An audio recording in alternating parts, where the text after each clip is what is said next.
예, 절망이라는 것은 그 사람에게서 치명적인 해를 입히는 것입니다. 보통 사람들은 희망만 있으면 아무리 어려운 일이라도 잘 견뎌낼 수 있습니다. 그러나 절망을 하게 되면 충분히 이길 수 있는 일도 헤쳐나갈 힘을 잃게 됩니다. 노숙자들 중에서는 이런 절망감 때문에 삶을 포기한 사람들이 많이 있습니다. 노숙자가 되는 경위를 인터넷으로 찾아보니까 질병 및 장애가 가장 많았습니다.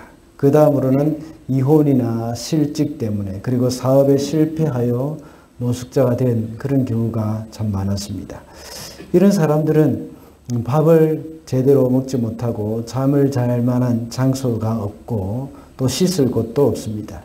사실 건강한 마음 자세를 가지고 있고 희망만 가진다면 충분히 노숙자의 삶을 살지 않아도 되는 분들이 많이 있습니다. 절망이라는 것이 이렇게 무서운 것이죠. 제가 한국에서 사역을 할 때에 교회에 구걸을 하는 분들이 종종 있었습니다.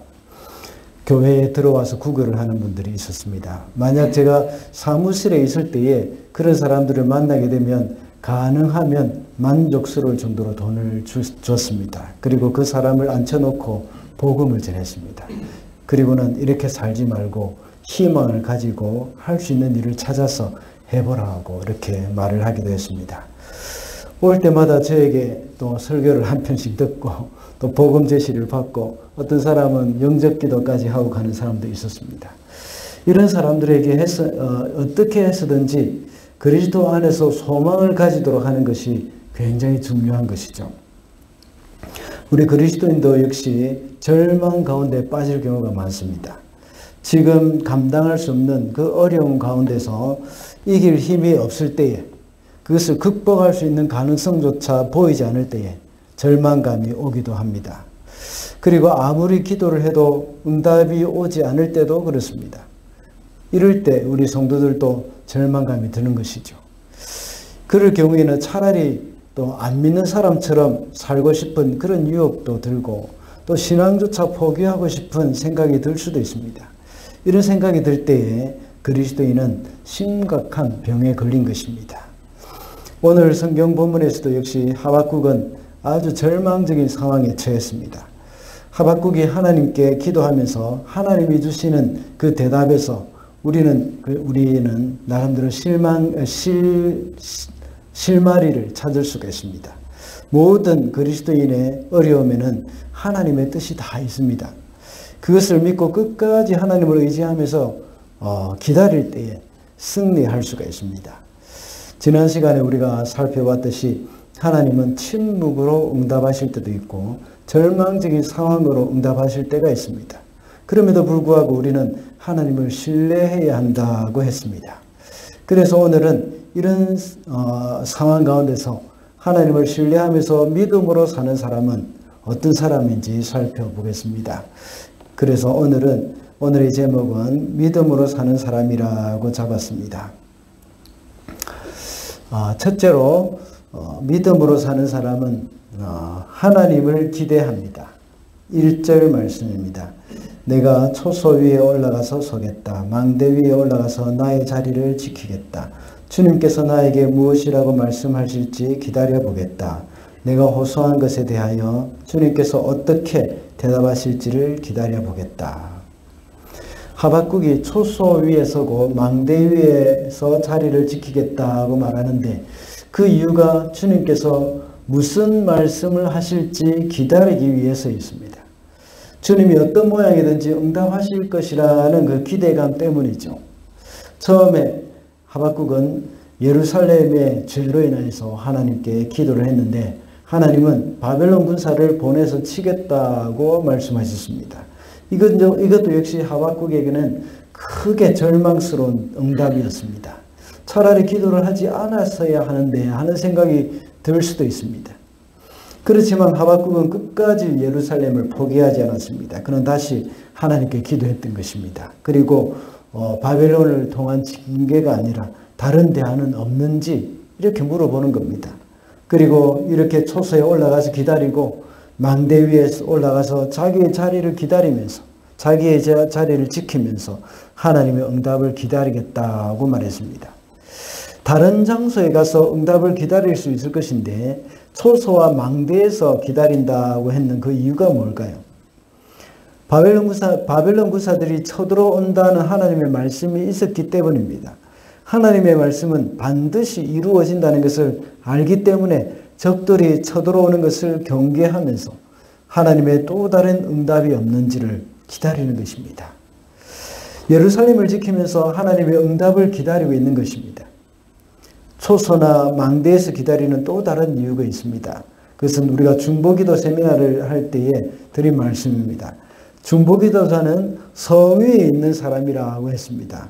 멀리 보면서 하나님의 하실 일을 미리 알고 그것을 위해서 기도하는 사람입니다. 멀리 보면서 또 하나님이 하실 일을 또 기도하면서 기다리기도 하는 겁니다. 그리고 하나님은 그 사람에게 미리 당신이 하실 일을 알려주시는 겁니다. 하박국은 하나님의 응답을 기다리고 있었습니다. 비록 예루살렘이 무너지게 된다고 하더라도 하나님은 살아계신다는 것을 확신하고 있기 때문입니다. 그리고 예루살렘이 망한다고 하더라도 하나님이 살아계시는 한 희망은 있다는 것을 알기 때문이죠. 우리가 이 세상 살아갈 때에 평안이 없고 우리에게 닥쳐오는 절망적인 상황은 끝날 기미가 보이지 않을 수도 있습니다. 그러나 우리가 망한다고 하더라도 하나님이 안 계시는 것은 아닙니다. 사람은 모두가 자기 중심적으로 생각하기 때문에 자기 자신이 가진 것이 없어지거나 또 자기가 하는 사업체가 망하게 되면 하나님도 없는 줄로 착각을 할 때가 많습니다. 그래서 그들은 깊은 수렁에 빠져서 절망의 수렁에 빠져서 나오지를 못합니다. 그래서 모든 것을 포기하고 거리로 떠돌기도 합니다. 그러나 믿음으로 사는 사람은 하나님께 소망을 두고 하나님만 기대합니다. 나는 망하더라도 하나님은 살아계신다는 그 믿음을 가지고 있을 때에 반드시 희망은 있습니다. 언젠가 다시 하나님께서 우리를 일으켜 주실 것이라는 그런 소망을 갖게 되는 겁니다. 우리에게 닥치는 문제에 파묻히게 되면 하나님은 보이지 않습니다. 그러나 살아계신 하나님을 향한 기대를 잃지 않을 때 하나님은 우리를 건져 주십니다. 대구 동부교회의 김서택 목사님은 믿음은 번지 점프를 할 때 사람의 몸을 묶는 밧줄과 같다고 했습니다. 예루살렘은 곧 절벽 밑으로 곤두박질 칠 것입니다. 그래도 하박국은 하나님에 대한 믿음을 꽉 붙잡았고 결국 그 믿음이 하박국 자신을 살리고 예루살렘도 살리는 구원의 밧줄이 되었는 것입니다. 그러므로 믿음으로 사는 사람은 하나님을 기대합니다. 그리고 하박국은 기도한 후에 초소와 망대에 올라가서 하나님의 응답을 기다렸다고 말합니다. 이것을 볼 때에 기도 후에는 더 이상 그 문제에 파묻혀 있지 않다는 것을 알 수가 있습니다. 그리고 하나님의 응답을 계속해서 기다렸습니다. 이것이 기도자의 바른 태도입니다. 우리는 하나님께 기도하고 맡긴 후에 그 문제에서 벗어나서 조용히 망대로 올라가야 합니다. 그래서 하나님께 대한 소망과 기대감을 가져야 합니다. 우리가 잘 알고 있는 빌립보서 4장 6절부터 7절의 말씀을 한번 보십시다. 아무것도 염려하지 말고 모든 일을 오직 기도와 간구로 여러분이 바라는 것을 감사하는 마음으로 하나님께 아뢰십시오. 그리하면 사람의 헤아림을 뛰어넘는 하나님의 평화가 여러분의 마음과 생각을 그리스도 예수 안에서 지켜줄 것입니다. 감사함으로 아랜다는 말의 의미를 잘 새겨보십시다. 먼저 감사하면서 기도한다는 것은 응답을 주실 것을 믿고 감사한다는 겁니다. 예수님도 역시 나사로를 살리실 때에 하나님께 기도를 들어주셔서 감사합니다 라고 말씀하셨습니다. 나사로가 살아나왔을 때 이 감사 기도를 한 것이 아닙니다. 요한복음 11장 41절에 보면 돌을 옮겨 놓으니 예수님께서 눈을 들어 하나님께 감사 기도를 하셨다고 말씀하고 있습니다. 그리고 나서 나사로에 나오너라 하고 말씀하시고 죽은 나사로는 살아서 나왔습니다. 이렇게 예수님은 하나님께 기도하실 때에 그 기도를 들으실 것을 믿고 미리 감사를 하셨습니다.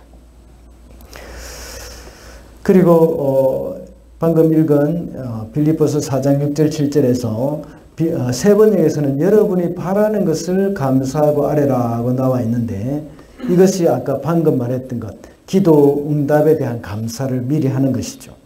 그렇지만 또 세 번역이 아니라 개역 개정에서 보면 그냥 여러분이 바라는 것이라는 말이 없고 그냥 감사함으로 하나님께 아뢰라고 말씀하고 있습니다.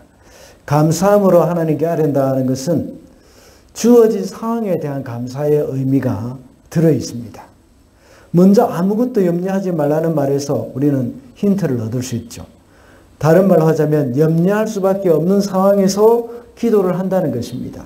그런 염려의 상황에서 기도와 간구를 감사함으로 아뢰라고 했습니다.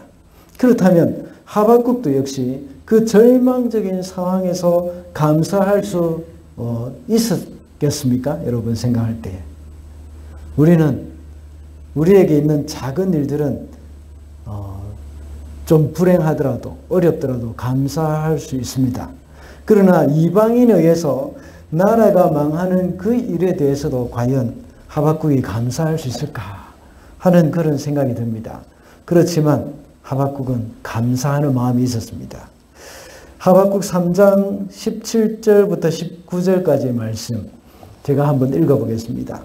무화과 나무에 과일이 없고 포도나무에 열매가 없을지라도 올리브 나무에서 딸 것이 없고 밭에서 거두어 드릴 것이 없을지라도 우리의 양이 없고 외양간에 소가 없을지라도 나는 주님 안에서 즐거워하련다. 나를 구원하신 하나님 안에서 기뻐하련다. 주 하나님은 나의 힘이시다. 나의 발을 사슴의 발과 같게 하셔서 상등성이를 마구치닫게 하신다. 하박국은 절망 가운데서 하나님을 기대하는 마음으로 기도했습니다. 그리고 이 고백은 결국 하나님께 감사하겠다는 그런 고백이지 않습니까? 비록 무화과 나무에 과일이 없어도 또 감사하고 포도나무에 열매가 없어도 감사하고 올리브 나무에 소출이 없어도 또 감사한다는 겁니다. 우리의 양이 없고 또 외양간에 소가 없어도 감사하겠다는 겁니다. 자기에게 유익이 되는 것이 아무것도 없을지라도 하나님 한 분만으로 감사한다는 그 하박국의 고백입니다. 이것은 결국 절망 가운데서도 하나님만 기대하는 믿음의 사람이 하는 고백이라고 할 수 있습니다. 우리 성도들도 역시 어떤 어려움이나 절망스러운 상황이 있을지라도 하나님을 향한 기대와 소망을 놓지 않아야 하겠습니다. 둘째로 믿음으로 사는 사람은 하나님의 말씀을 듣습니다. 2절 말씀입니다. 주님께서 나에게 대답하셨다. 너는 이 묵시를 기록하여라. 판에 똑똑히 새겨서 누구든지 달려가면서도 읽을 수 있게 하여라. 이렇게 하박국이 하나님의 응답을 기다릴 때에 하나님이 말씀하셨습니다. 그것은 하나님이 주시는 말씀을 판에 똑똑히 새겨서 누구든지 달려가면서도 읽을 수 있게 하라는 말씀입니다. 한국의 고속도로를 달리다 보면 도로 옆에 큰 광고판이 보입니다.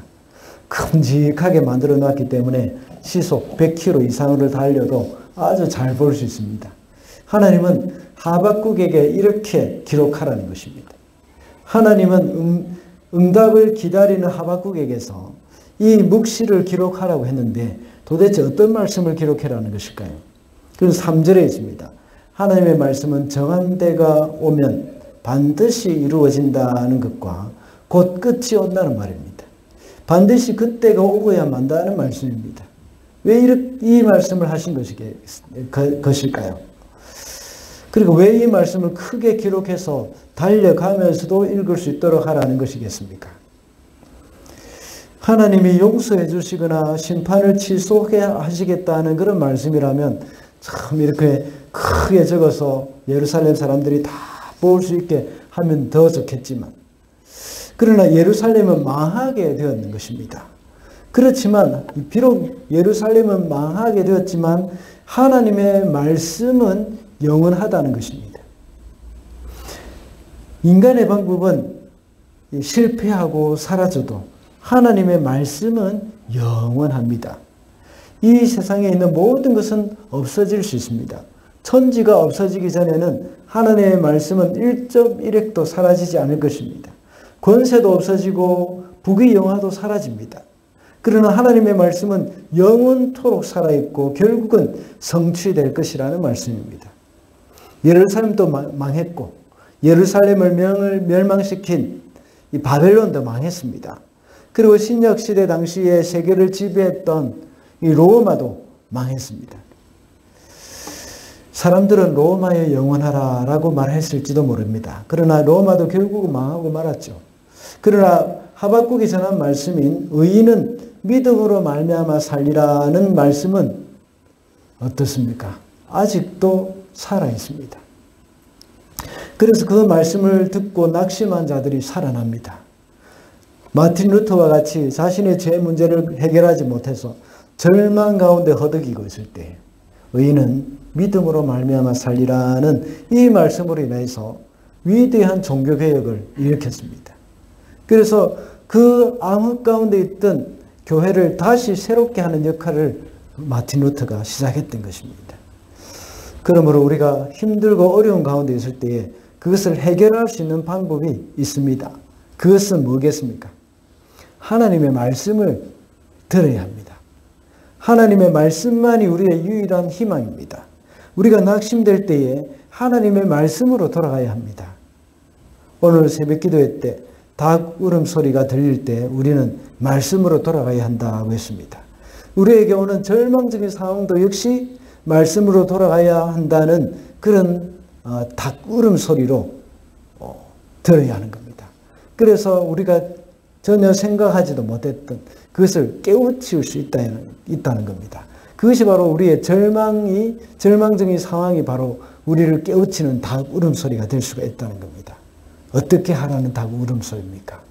바로 말씀으로 돌아가라는 그 말씀을 들어야 한다는 그 닭 울음소리입니다.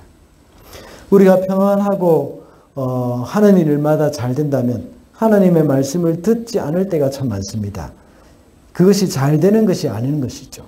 아무리 일이 잘 되더라도 하나님의 말씀을 듣지 않는다면 그것은 재앙입니다. 우리의 영혼은 황폐하게 만드는 것, 우리의 영혼을 황폐하게 만드는 것일 뿐입니다. 그래서 때로는 하나님이 우리에게 어려움을 주시기도 하고 큰 고민과 번뇌 가운데 빠지기도 합니다. 왜냐하면 우리가 하나님의 말씀을 들어야 하기 때문입니다. 이런 어려움이 있을 때 그러므로 믿음으로 사는 사람은 바로 하나님의 말씀을 들어야 한다는 것을 기억해야 하겠습니다.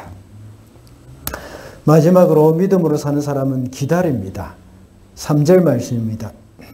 이 묵시는 정한 때가 되어야 이루어진다. 끝이 곧 온다 하는 것을 말하고 있다. 이것은 공연한 말이 아니니 비록 더디더라도 그때를 기다리라. 반드시 오고야 만다. 늦어지지 않을 것이다. 하나님의 말씀은 반드시 이루어진다는 것을 말씀하는 겁니다. 어떤 말씀이 이루어진다는 것일까요? 끝이 곧 온다는 말씀을 하고 있는 겁니다. 여기서 말하는 끝은 언제를 말하는지 여러 학자들이 의견이 있습니다. 유다의 위정자들의 부패와 자기들끼리 포악한 행동을 고발하는 그런 내용을 기도하는 그런 하박국의 기도를 중심으로 해서 볼 때에는 유다의 종말이라고 말할 수도 있을 것입니다. 그러나 하박국이 또 바벨론의 교만과 광포 때문에 하나님 앞에 부르짖는 것, 그것을 중심으로 그 내용을 중심으로 볼 때에 또 바벨론의 종말을 의미한다고 생각해 볼 수도 있습니다. 그러나 이것은 좀 더 포괄적으로 이해할 필요가 있습니다. 그래서 유다의 심판이나 또 바벨론의 심판을 포함하는 그런 종말이라고 볼 수 있습니다. 궁극적으로 악인을 심판하시고 또 하나님의 나라가 이 땅에 임하게 되는 그런 종말론적 심판의 때를 가리킨다고 할 수 있습니다. 이 세상 종말 때는 모든 불의한 자들이 심판을 받게 되는 것이죠. 하나님의 백성들을 이렇게 구원받게 되는 그러한 날이기도 합니다. 그래서 이 땅에 끝이 올 때에 의인은 살게 되는 겁니다. 그 의인은 어떻게 해서 살 수 있습니까? 바로 4절에 나와 있는 것과 같이 믿음으로 말미암아 살게 된다는 것입니다. 그러니 인내하고 기다리라고 하십니다. 비록 더디더라도 그때를 기다리라고 하십니다. 인내 또는 기다림은 모든 성도들에게 요구되는 그런 태도이죠. 기다림이라는 것은 신앙의 가장 기본적인 요소라고 할 수 있습니다. 기도하는 성도는 하나님의 응답을 기다려야 합니다. 그리고 하나님의 약속을 받은 성도는 그 약속이 실현되기를 또한 기다려야 합니다. 이런 기도조차도 우리가 기다려야 하는 것, 이것이 바로 성도의 태도라는 것입니다. 우리가 잘 아는 아브라함의 기다림을 우리는 기억하실 것입니다. 아브라함은 75세에 아들을 약속받고 100세가 되어서야 그 약속이 이루어졌습니다. 그 약속을 기다리는 중에 여러 가지 시험이 있었고 또 실수도 있었습니다. 그러나 끝내 그 약속을 이루시는 하나님을 경험하게 되었습니다.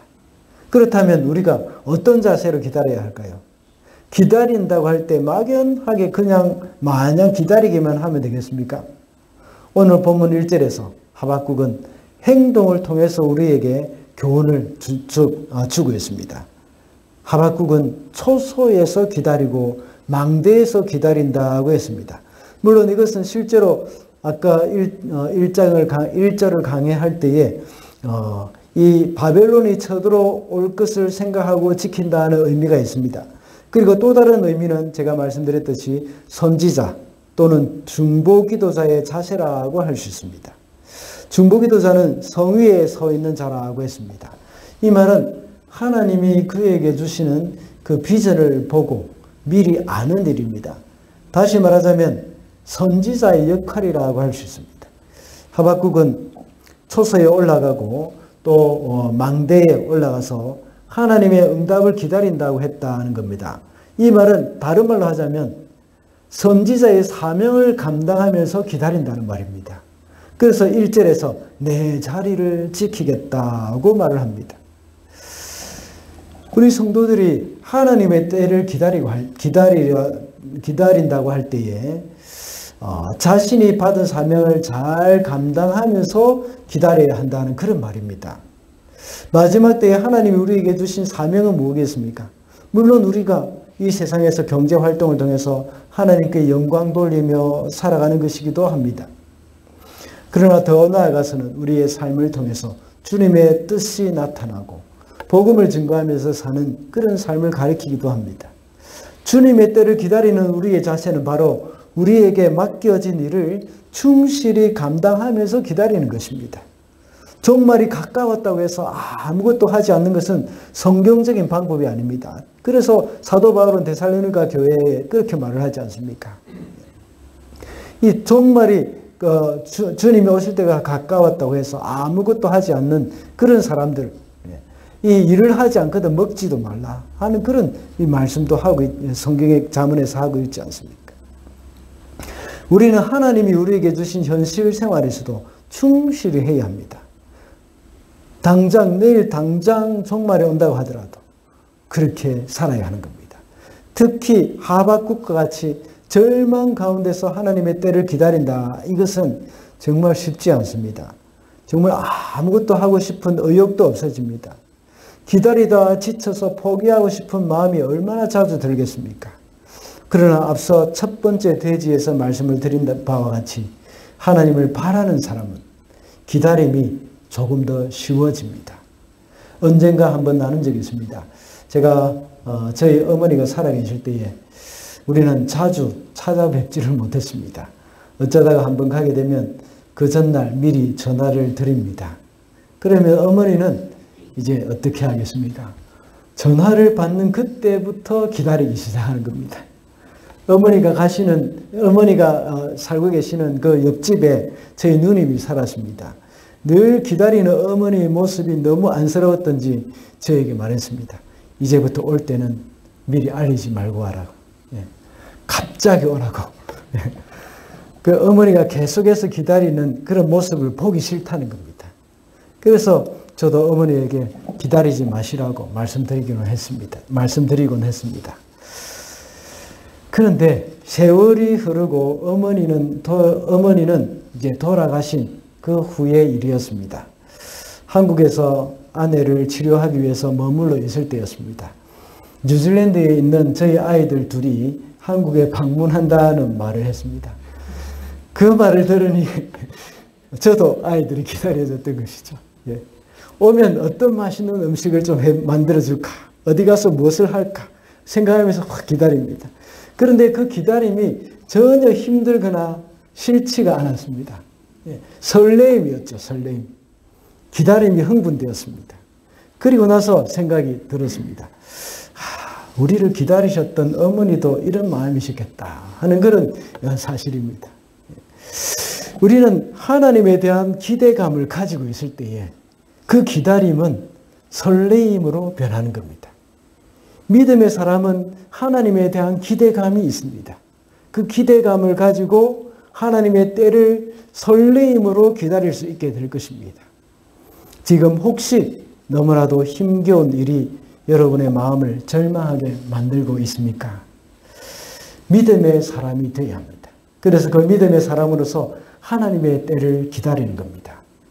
이런 어려운 일은 당하는 사람에게는 그 끝이 너무나도 오래 걸리는 것 같고 지루하게 여겨집니다. 그러나 기대감을 가질 때에 그 기다림은 설레임으로 바뀌고 또 소망으로 바뀌게 될 것입니다. 말씀을 맺겠습니다. 오늘은 믿음으로 사는 사람이라는 제목으로 말씀을 살펴보았습니다. 믿음으로 사는 사람은 하나님을 기대하고 하나님의 말씀을 듣는다고 했습니다. 그리고 믿음의 사람은 기다림이 있다고 했습니다. 우리에게 있는 어렵고 힘든 상황, 그리고 절망 중에 있는 상황에서 믿음으로 살아가는 저와 여러분이 되시기를 바랍니다.